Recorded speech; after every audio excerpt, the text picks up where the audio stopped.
Nina loved being a teacher. It was more than just a job for her. It was her whole heart. She taught English literature at the university. She believed stories could change the world. They could make people kinder and more understanding. Every morning, she walked into her classroom with a bright smile. She wanted her students to feel seen and heard. Her lessons were full of passion and energy. She didn't just teach books. She taught life. She helped her students find their own voices within the pages of great novels. For Nina, every student was a unique story waiting to be told. She poured everything she had into her work. Her desk was always covered in books and papers. She spent hours preparing for each class. She wanted to make learning an adventure. Her students felt this dedication. They knew she cared about them as people, not just as numbers on a grade sheet. She would stay late to help anyone who was struggling. She organized book clubs and poetry readings. She created a safe space where ideas could grow. Her classroom was a small island of warmth in the large, impersonal university. She believed in the power of kindness. But outside her classroom, things were different. The university's principal did not seem to share her vision. He was a man of rules and regulations, not of heart and spirit. He often made comments that were sharp and unkind. He would criticize Nina's teaching methods in front of others. He called her passion unprofessional. He made her feel small and insignificant. These words were like tiny sharp stones thrown at her spirit. They hurt deeply, leaving invisible bruises that she carried with her every day. The principal's coldness was a stark contrast to the warmth she created for her students. Despite the principal's harsh words, Nina's spirit did not break easily. She held on to her belief in the goodness of her work. She knew that what she was doing mattered. She would take a deep breath before facing him.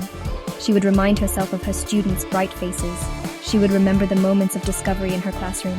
These memories were her shield. They protected her from the coldness that tried to seep in. She was determined to keep her light shining, even when others tried to dim it. Her dedication was a quiet act of defiance against the unfairness she faced. The insults became more frequent. The principal's words grew colder. Nina felt a heavy weight on her shoulders. It was hard to smile sometimes. It was hard to be the cheerful teacher her students knew. She knew she had to do something. It wasn't right to be treated this way.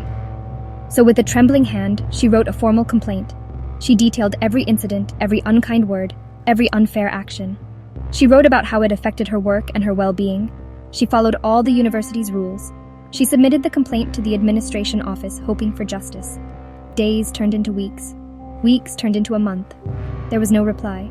It was as if her letter had vanished into thin air. She sent a follow-up email. Still, nothing.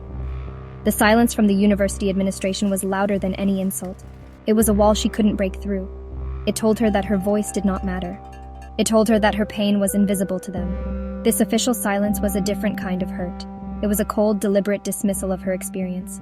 It made her feel completely alone in her struggle for fairness and respect. Nina continued to see the principal in the hallways. He would look at her with a smirk, as if he knew she was powerless. His confidence grew as the silence from the administration continued. He knew he was protected. This made the situation even more difficult for Nina. She had to face the person causing her pain every day. She had to pretend that everything was fine. She had to walk past him with her head held high, even when she felt like crumbling. The university she had dedicated so much to was failing her. It was protecting the powerful and ignoring the vulnerable. The lack of response was a message. It said her complaint was not important. It said her feelings were not valid. Nina felt a deep sense of betrayal. She had trusted the system to be fair. She had believed that there were procedures to protect employees from mistreatment. But the system was broken. Or perhaps it was working exactly as it was designed to, by protecting those in charge. The silence was a form of confirmation.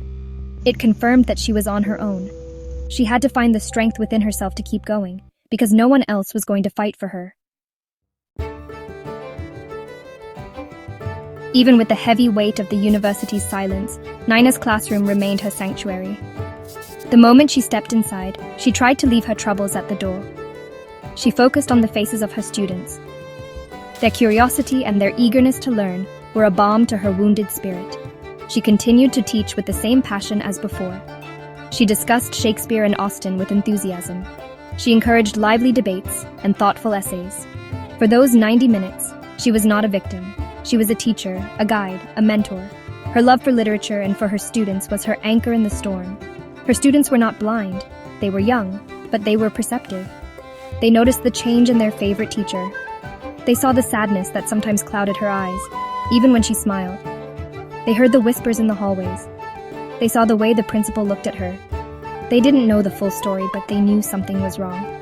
They saw her quiet strength and her unwavering dedication. They admired her for continuing to give them her best, day after day, despite the invisible battle she was clearly fighting.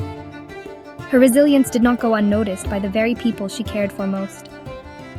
Slowly, small acts of kindness began to appear. A student would stay after class just to say, "Thank you, Professor. That was a great lesson." Another would leave an apple on her desk.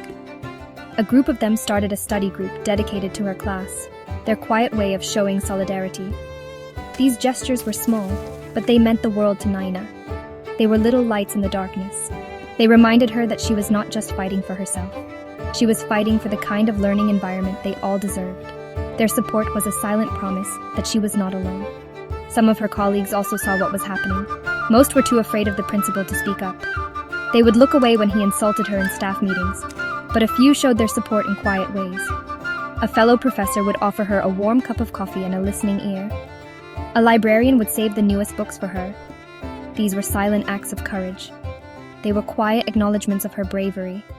They couldn't fight her battle for her, but they let her know that they saw her, and they respected her for not backing down. The end of semester staff meeting was tense. The principal stood at the front of the room, his voice sharp and commanding. He spoke about budgets and performance reviews. Then, his eyes landed on Naina. He began to talk about unnecessary emotionalism in teaching. He didn't use her name, but everyone knew who he was talking about. His words were a direct attack, thinly veiled as professional critique. He belittled her methods, calling them sentimental and lacking in academic rigor. Naina sat perfectly still, her hands clasped tightly in her lap. She stared straight ahead, refusing to let him see her pain. She could feel the eyes of her colleagues on her. Some looked down at their papers, ashamed. Others watched with a mixture of pity and fear. The air in the room was thick with unspoken words. The principal seemed to enjoy his power, his voice growing louder and more condescending with each sentence. He was making an example of her. He was showing everyone what happened when you challenged his authority. Naina focused on her breathing, counting each inhale and exhale. It was a silent battle of wills, and she was determined not to let him win this public humiliation. But someone else was watching, someone the principal had overlooked. Liam, one of Naina's brightest students, was part of a student-faculty committee. He was sitting quietly in the back of the room. He had seen the toll the principal's bullying had taken on his favorite teacher. He had seen her strength and her grace under pressure. As the principal's verbal attack escalated, Liam felt a surge of anger and resolve. Quietly, he slipped his phone out of his pocket. He slid his thumb across the screen, his face hidden by the person in front of him. He pressed the red record button. The small red light on his screen glowed silently. Liam's phone began to capture everything. It recorded the principal's cruel words, his mocking tone, and the heavy, uncomfortable silence of the room. It was a secret weapon, a piece of undeniable proof. Naina did not know what he was doing. She was still fighting her silent battle at the front of the room. But in the back, a new chapter was beginning. The recording was a ticking clock, its future unknown. What would Liam do with this evidence? The meeting ended, but the real story was just about to unfold.